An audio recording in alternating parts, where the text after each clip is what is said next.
Family ಎಲ್ಲ ಕೂತ್ಕೊಂಡು ನೋಡ್ಬೋದು. ಚೆನ್ನಾಗಿ ಮಾಡಿದ್ದಾರೆ.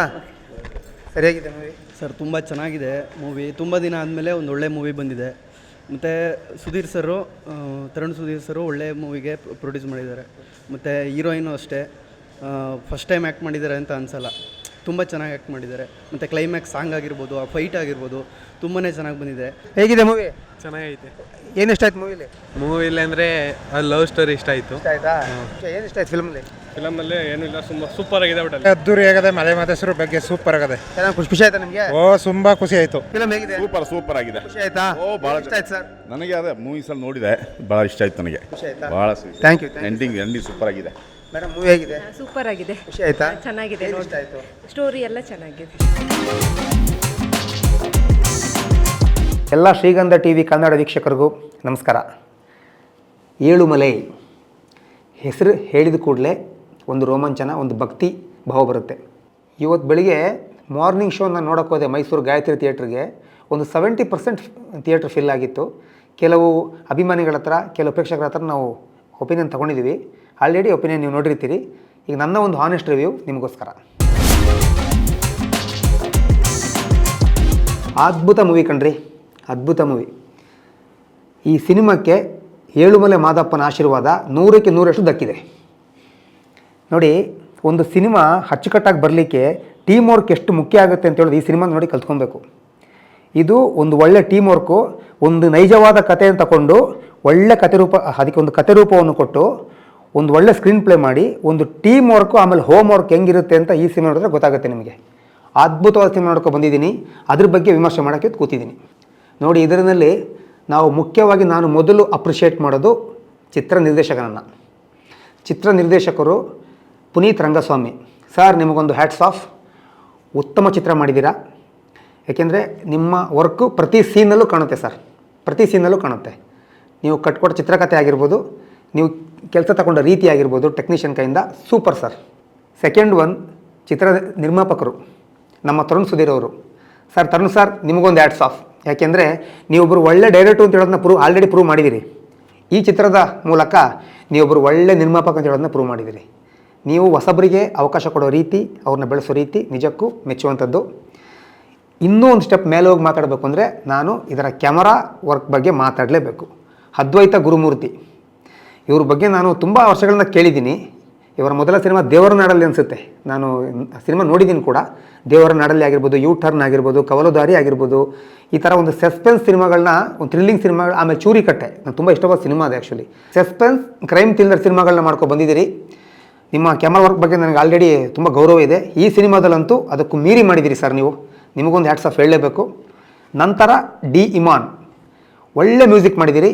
ಆಮೇಲೆ ಬ್ಯಾಕ್ಗ್ರೌಂಡ್ ಸ್ಕೋರು ನಾನು ಮೊದಲೇ ಹೇಳಿದಾಗೆ ಇದು ಒಂದು ಟೀಮ್ ವರ್ಕ್ ಸರ್. ಇದು ಒಂದು ಟೀಮ್ ವರ್ಕ್ ಚೆನ್ನಾಗಿ ಮಾಡಿದ್ರೆ ಅಚ್ಚುಕಟ್ಟಾಗಿ ಸಿನಿಮಾ ಬರುತ್ತೆ ಅಂತ ಹೇಳಕ್ಕೆ ಇದೇ ಒಂದು ಈ ಸಿನಿಮಾನ ಸಾಕ್ಷಿಯಾಗಿದೆ. ಇತ್ತೀಚೆಗೆ ನಾನು ನೋಡಿ ಸಿನಿಮಾಗಳಲ್ಲಿ ದಿ ಬೆಸ್ಟ್ ಸಿನಿಮಾ ಇದು. ನಾನು ವಿಮರ್ಶೆ ಮಾಡೋಕ್ಕೆ ಕೂತ್ಕೊಂಡಾಗಲೇ ಏನಪ್ಪ ನೆಗೆಟಿವ್ ಪಾಯಿಂಟ್ ಏನು ಇದ್ರ ಬಗ್ಗೆ ಏನು ಹೇಳಿ, ನಾನು ಎಲ್ಲ ಪಾಸಿಟಿವ್ ಪಾಯಿಂಟ್ ಇದೆಯಲ್ಲಪ್ಪ ಸಿನಿಮಾದಲ್ಲಿ, ಚೆನ್ನಾಗೇ ಮಾಡಿದಾರಲ್ಲಪ್ಪ ಅಂತ ಅನಿಸ್ತಿತ್ತು. ಅದು ಸತ್ಯ ಕೂಡ. ನಂತರ ನಟರುಗಳ ಬಗ್ಗೆ, ರಾಣಾ ಅವರ 2ನೇ ಸಿನಿಮಾ ಏಕಲವ್ಯದಲ್ಲಿ ಅವರು ಆ್ಯಕ್ಟ್ ಮಾಡಿದ್ದಾರೆ. ಪ್ರೇಮ್ ಅವರು ಅವ್ರನ್ನ ಬೆಂಡೆತ್ತಿ ಆ್ಯಕ್ಟ್ ಮಾಡಿಸಿದ್ದಾರೆ, ಇಲ್ಲ ಅಂತಲ್ಲ. ಪ್ರೇಮ್ ಅವ್ರು ಹಂಗೆಲ್ಲ ಸುಲಭದಲ್ಲಿ ಬಿಡಲ್ಲ. ಆದರೆ 2ನೇ ಸಿನಿಮಾದಲ್ಲಿ ಅವ್ರ ನಟನೆ ಇನ್ನೂ ಪಾಲಿಷ್ಡ್ ಆಗಿದೆ, ಚೆನ್ನಾಗಿ ಮಾಡಿದ್ದಾರೆ, ಇಂಪ್ರೂವ್ ಆಗಿದ್ದಾರೆ, ನಟನಲ್ಲಿ ಇಂಪ್ರೂವ್ ಆಗಿದ್ದಾರೆ ಅವರು. ಇದೇ ಥರ ಮಾಡ್ಕೊಂಡೋಗಿ ರಾಣಾ ಅವರೇ. ಆಮೇಲೆ ನಾಯಕಿ ಬಗ್ಗೆ ಕೂಡ ಮಾತಾಡಬೇಕು. ಜಿ ಕನ್ನಡದಲ್ಲಿ ಬರ್ತಾ ಇದ್ದಂಥ ಮಹಾನಟಿ ಒಂದು ರಿಯಾಲಿಟಿ ಶೋ ಅಲ್ಲಿ ಆಕೆ ವಿನ್ನರು. ಆಕೆ ಕೂಡ ಪ್ರಿಯಾಂಕಾ ಆಚಾರ್ ಅಂತ ತುಂಬ ಅದ್ಭುತವಾಗಿ ನಟನೆ ಮಾಡಿದ್ದಾರೆ. ಆಕೆ ಮೊದಲ ಸಿನಿಮಾ ಅನಿಸುತ್ತೆ ಇದು. ಚೆನ್ನಾಗಿ ಮಾಡಿದ್ದಾರೆ. ಮುಂದೆ ಇದೇ ಥರ ಒಳ್ಳೆ ಸಿನಿಮಾಗಳು ಮಾಡ್ಕೊಂಡು ಹೋಗಿ. ನಮ್ಮ ಸಪೋರ್ಟ್ ಯಾವಾಗಲೂ ಇರುತ್ತೆ. ತಮಿಳುನಾಡಿನ ರೇವತಿ ಮತ್ತು ಕರ್ನಾಟಕದ ಹರೀಶ್ ಇವರಿಬ್ಬರ ಮಧ್ಯೆ ನಡೆಯುವಂಥ ಒಂದು ಪ್ರೇಮ ಕಥೆ. ಆ ಪ್ರೀತಿಯಾಗಿ ಆ ಪ್ರೀತಿ ಎಲ್ಲೋಗಿ ಮುಟ್ಟುತ್ತೆ, ಅದರಲ್ಲಿ ಏನು ಸಿಕ್ಕಾಕೊಳ್ತಾರೆ, ಅದರಲ್ಲಿ ಹೆಂಗೆ ತಪ್ಪಿಸ್ಕೊಂಡು ಬರ್ತಾರೆ, ಕೊನೆಗೆ ಆ ಪ್ರೀತಿ ಅವ್ರನ್ನ ಉಳಿಸುತ್ತಾ ಏನಾಗುತ್ತೆ ಅಂತ ಹೇಳೋದು ನೀವು ಚಿತ್ರಮಂದಿರದಲ್ಲೇ ಬಂದು ನೋಡಲೇಬೇಕು. ದಯವಿಟ್ಟು ನೋಡಿ. ಪಾತ್ರವರ್ಗದ ಬಗ್ಗೆ ನಾನು ಮಾತಾಡಲೇಬೇಕಾಗುತ್ತೆ. ಯಾಕೆಂದರೆ ಇಲ್ಲಿ ನಮ್ಮ ಕಿಶೋರ್ ಅವರು, ಅಟ್ಟಹಾಸ ಕಿಶೋರ್ ಅವರು, ಅದು ಮನೋಜ್ಞ ಅಭಿನಯ ಸರ್ ನಿಮ್ಮದು. ತುಂಬ ಚೆನ್ನಾಗಿ ಆ್ಯಕ್ಟ್ ಮಾಡಿದ್ದೀರಿ. TS ನಾಗಾಭರಣ ಅವರು ಸಿನಿಮಾ ಪೂರ್ತಿ ಇದ್ದಾರೆ. ಅವರು ತುಂಬ ಚೆನ್ನಾಗಿ ಮಾಡಿದ್ದಾರೆ. ಎಲ್ಲೋ ಒಂದು ಕಡೆ ಅವರು ತುಂಬ ಬಗ್ಗೆ ಅಭಿನಯ ಮಾಡೋದು ಅಂತಾರಲ್ಲ, ತುಂಬ ಸಾತ್ವಿಕ ಅಭಿನಯ ಮಾಡಿದ್ದಾರೆ ಅವರು. ರಂಗಕರ್ಮಿ ಅವರು ಮಾಡ್ತಾರೆ, ನಿಮಗೆಲ್ಲ ಗೊತ್ತಿದೆ. ಆಮೇಲೆ ಜಗಪತಿ ಬಾಬು ಅವರು ಓವರಾಲ್ ಸಿನಿಮಾದಲ್ಲಿ ಇಲ್ಲ ಅಂದರೂ ಕೂಡ ಕೆಲವು ಕಡೆ ಅವ್ರ ಪಾತ್ರಗಳು ಚೆನ್ನಾಗಿ ಮಾಡ್ಕೊಂಡು ಹೋಗಿದ್ದಾರೆ. ಪಾತ್ರವರ್ಗದ ಬಗ್ಗೆ ತುಂಬ ಗೌರವ ಇದೆ ನನಗೆ. ತುಂಬ ಚೆನ್ನಾಗಿ ಮಾಡಿದ್ದಾರೆ ಜಗಪತಿ ಬಾಬು ಅವರು. ಮತ್ತು ಇನ್ನೊಂದು ಕ್ಯಾರೆಕ್ಟ್ರು ನಮ್ಮ ಮಾಚಂದ್ರು ಅವರು. ಆಲ್ರೆಡಿ ಅವರು ಹಲವು ಸಿನಿಮಾಗಳನ್ನ ಪ್ರೊಡ್ಯೂಸ್ ಮಾಡಿದ್ದಾರೆ, ಆ್ಯಕ್ಟಿಂಗು ಮಾಡಿದ್ದಾರೆ. ಇದರಲ್ಲಿ ಕೂಡ ಚೆನ್ನಾಗಿ ಅಭಿನಯ ಮಾಡಿದ್ದಾರೆ. ಒಂದು ಸಣ್ಣ ಪಾತ್ರ ಮಾಡಿದ್ದಾರೆ, ತುಂಬ ಚೆನ್ನಾಗಿ ಮಾಡಿದ್ದಾರೆ. ನೋಡಿ ಕತೆ ಯಾವ ಥರ ಮೂವ್ ಆಗುತ್ತೆ ಅಂದರೆ, ನಾಯಕ ಊಟಿಲಿ ಶುರುವಾಗ ತನ್ನ ಪ್ರಯಾಣದ ಮೂಲಕ ಮೈಸೂರಿಗೆ ಬಂದು ಅಲ್ಲಿಂದ ಮಲೆ ಮಹದೇಶ್ವರ ಬೆಟ್ಟಕ್ಕೆ ಹೋಗ್ತಾನೆ. ಅದೇ ಥರ ಆತನ ನಾಯಕಿ ಸೇಲಮ್ಮಿಂದ ಅವಳ ಪ್ರಯಾಣ ಶುರುವಾಗಿ ಒಂದು ಡಿವಿಯೇಷನ್ ತಗೊಂಡು ಅವಳು ಮೈಸೂರಿಗೆ ಬರಬೇಕಾಗಿರುತ್ತೆ. ಬಟ್ ಮಧ್ಯದಲ್ಲಿ ಒಂದು ಡಿವಿಯೇಷನ್ ತಗೊಂಡು ಮಲೆ ಮಹದೇಶ್ವರ ಬೆಟ್ಟಕ್ಕೆ ಹೋಗಬೇಕಾಗುತ್ತೆ.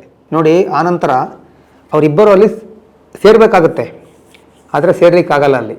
ಅದು ಸಿನಿಮಾ ಥಿಯೇಟರ್ ನೋಡ್ಬೇಕು ನೀವು, ಎಲ್ಲ ಬಿಟ್ಕೊಡೋಕ್ಕಾಗಲ್ಲ. ಅದೇ ರೀತಿ ಇಂಟ್ರೋಲ್ ಬರೋವರೆಗೂ, ವಿರಾಮ ಬರೋವರೆಗೂ ಎಷ್ಟು ಚೆನ್ನಾಗಿ ಪ್ರೇಕ್ಷಕರನ್ನ ಹಿಡಿದಿಟ್ಕೊಂಡಿದ್ದಾರೆ ಅಂದರೆ ಡೈರೆಕ್ಟರ್ ಅಂದರೆ ಅವ್ರಿಗೊಂದು ಮೆಚ್ಚುಗೆ ವ್ಯಕ್ತಪಡಿಸಲೇಬೇಕು ರೀ. ನನಗೆ ಪದೇ ಪದೇ ಪುನೀತ್ ರಂಗಸ್ವಾಮಿ ಅವರಿಗೆ ಒಂದು ಹ್ಯಾಟ್ಸ್ ಆಫ್ ಹೇಳಬೇಕು ಅನಿಸುತ್ತೆ. ಅಷ್ಟು ಚೆನ್ನಾಗಿ ಮಾಡಿದ್ದಾರೆ ಅವರು. ಒಂದು ಚೂರು ಬೋರಾಗಿ ಸೀನ್ ಟು ಸೀನ್ ಹೆಂಗೆ ತೊಗೊಂಡೋಗಿದ್ದಾರೆ ಅಂದರೆ ಆ ಪುಣ್ಯಾತ್ಮ ಅದ್ಭುತವಾಗಿ ತೊಗೊಂಡೋಗಿದ್ದಾರೆ. ಯಾಕೆಂದರೆ ಅಲ್ಲಿ ಚಿಕ್ಕ ಚಿಕ್ಕ ಸೀನ್ಗಳು, ನಾನೆಲ್ಲ ಸೀನ್ ಹೇಳೋಕ್ಕಾಗಲ್ಲ, ಹೇಳ್ಬಾರ್ದು. ಬಟ್ ಕೆಲವು ಆ ಹೀರೋಯಿನ್ ಕಾಲ್ಗೆ ಒಂದು ಗನ್ ತಗೊಳ್ಳೋದು, ಅಲ್ಲಿ ಬ್ಲಡ್ ಬರೋ ಅಂಶ ಆಗಿರ್ಬೋದು, ಅಲ್ಲಿ ನಾಗಾಭರಣ ಅವರು ಹೀರೋಯಿನ್ನ ಪಿಕ್ ಮಾಡ್ಕೊಂಡು ಕರ್ಕೊಂಡು ಹೋಗೋದಾಗಿರ್ಬೋದು, ಕೆಲವೊಂದು ಸೀನ್ಗಳಿದೆ ಪ್ರೇಕ್ಷಕರೇ, ಅದ್ಭುತವಾಗಿ ಬಂದಿದೆ ಅದು. ಅದೆಲ್ಲೂ ಕೂಡ ಬೋರ್ ಆಗಲ್ಲ ನಿಮಗೆ. ಇಷ್ಟು ಬೇಗ ಬಂದ್ಬಿಡ್ತಾ ವಿರಾಮ ಅನ್ಸ್ಬಿಡುತ್ತೆ ನಿಮಗೆ, ಅಷ್ಟು ಚೆನ್ನಾಗಿ ತೊಗೊಂಡೋಗಿದೆ. ವಿರಾಮದಲ್ಲಿ ಬರೋ ಆ 7 ಶೇಡು, ಅಲ್ಲಿ 7 ಶೇಡ್ ಇದೆ. ನಾಯಕ ನಾಯಕಿ ಲವ್ ಸ್ಟೋರಿ ಸಾಕ್ತಾ ಇರುತ್ತೆ, ಪೊಲೀಸ್ ಒಂದು ಎಡವಟ್ ಮಾಡ್ಕೊಂಡಿರ್ತಾರೆ, ಅದು ಸಾಕ್ತಿರುತ್ತೆ. ಅದು ಅಲ್ಲದೆ ಅಲ್ಲಿ ಒಂದು ಹುಡುಗಿಯ ಅಣ್ಣ ಹುಡುಗಿನ ಹುಡುಕ್ತಾ ಇರ್ತಾನೆ ನಾಯಕಿನ, ಅದು ಸಾಕ್ತಿರುತ್ತೆ. ಅದರೊಟ್ಟಿಗೆ ನಕ್ಸಲಿಸಮ್ದು ಅಂಶ ಇದೆ, ಇನ್ನೊಂದು ದಂತಚೋರಂದು ಅಂಶ ಇದೆ. ಸಿನಿಮಾ ನೋಡಿ ಗೊತ್ತಾಗುತ್ತೆ. ಇದೆಲ್ಲ ಸೇರಿಕೊಂಡು ಇಂಟ್ರೋಲ್ಗೆ ಶಾಕ್ ಕೊಡ್ತಾರೆ. ಆ ಬ್ಯಾಕ್ಗ್ರೌಂಡ್ ಮ್ಯೂಸಿಕ್ಗೂ ಆ ಇಂಟ್ರೋಲಿಗೆ ಬರೋ ಬ್ಲಾಕ್ಗೂ ಅಲ್ಟಿಮೇಟಾಗಿ ಮಾಡಿದ್ದಾರೆ.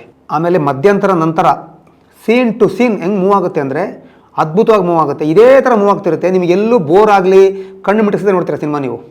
ಹಂಗೆ ಹೋಗ್ತಾ ಇರ್ತದೆ, ಅಲ್ಲೂ ಅಡಚಣೆಗಳು ಬರುತ್ತೆ. ಒಂದಕ್ಕೊಂದು ಲಿಂಕ್ ಮಾಡಿದ್ದಾರೆ ಡೈರೆಕ್ಟ್ರು, ಅದು ತುಂಬ ಖುಷಿ ಪಡಬೇಕಾದ ವಿಷಯ. ಯಾಕೆಂದರೆ ಈ ಥರ ಸಿನಿಮಾ ಕನ್ನಡದಲ್ಲಿ ಇತ್ತೀಚೆಗೆ ಬಂದಿಲ್ಲ, ನಾನಂತೂ ನೋಡಿಲ್ಲ. ಒಂದಕ್ಕೊಂದು ಲಿಂಕು, ಸಂಬಂಧ ಇಲ್ಲ ಕ್ಯಾರೆಕ್ಟರ್ಗಳಿಗೆ ಹಂಗೆ ನೋಡೋದಾದರೆ, ಬಟ್ ಸಂಬಂಧ ಇದೆ. ಒಂದು ಪೊಲೀಸ್ ಮಾಡೋ ತಪ್ಪಿಂದ ಒಂದು ಅಮಾಯಕ ಹೆಂಗೆ ಬಲಿಯಾಕಕ್ಕೆ ಹೋಗ್ತಾನೋ, ಅದೇ ಅಮಾಯಕನಿಂದ ಪೊಲೀಸ್ ಹೆಂಗೆ ಉಳಿತಾರೋ ಅದೆಲ್ಲ ಇದೆ ಸಿನಿಮಾದಲ್ಲಿ. ನೋಡಿ ಆ ಎಳೆ ಚೆನ್ನಾಗಿದೆ, ನೋಡಿದ್ರ ತುಂಬ ಚೆನ್ನಾಗಿದೆ. ಅದೇ ಥರದ್ದು ಪ್ರತಿ ಸೀನ್ಗಳು ಇದೆ ಅದರಲ್ಲಿ, ಪ್ರತಿ ಸೀನ್ಗಳಿದೆ. ಕೊನೆಗೆ ಹೋಗ್ತಾ ಹೋಗ್ತಾ ಹೋಗ್ತಾ ಹೋಗ್ತಾ ಹೀರೋಯಿನ್ ಇಬ್ಬರು ಮೀಟ್ ಆಗ್ತಾರೆ, ಎಲ್ಲನೂ ಆಗುತ್ತೆ. ಇನ್ನೇನು ಸುಖಾಂತ್ಯ ಕಾಣಬೇಕು ಅಂದಾಗಲೂ ಕೂಡ ಒಂದು ದೊಡ್ಡ ಆಘಾತಕಾರಿ ಘಟನೆಗಳು ನಡೆಯುತ್ತೆ ಅಲ್ಲಿ.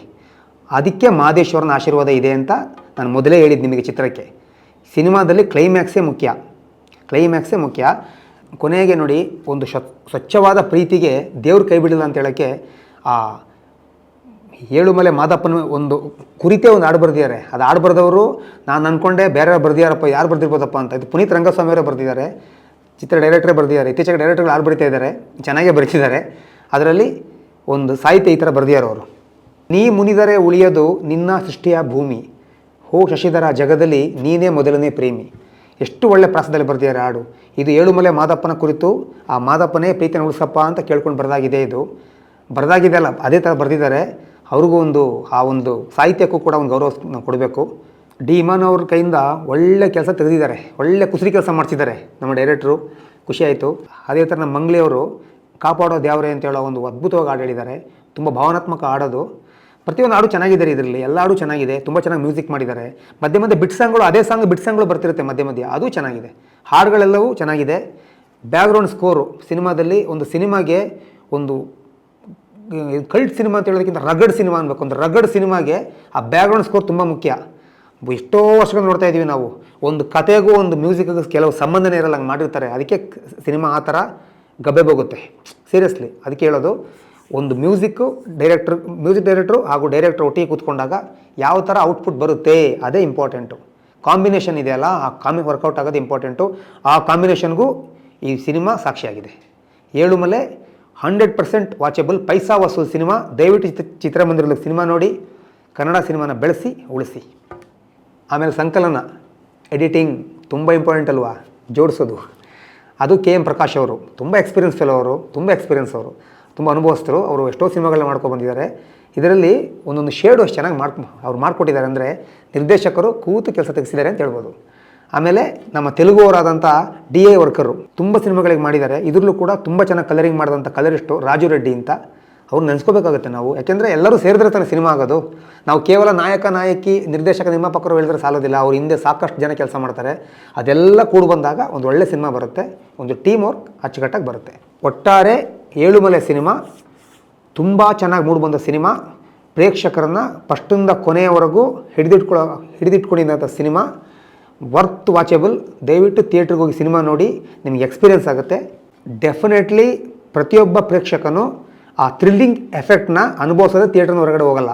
ಖಂಡಿತ ಅನುಭವಿಸ್ತೀರಾ 100%. ಇದೊಂದು ರೊಮ್ಯಾಂಟಿಕ್ ಸಸ್ಪೆನ್ಸ್ ಥ್ರಿಲ್ಲರ್ ಮೂವಿ.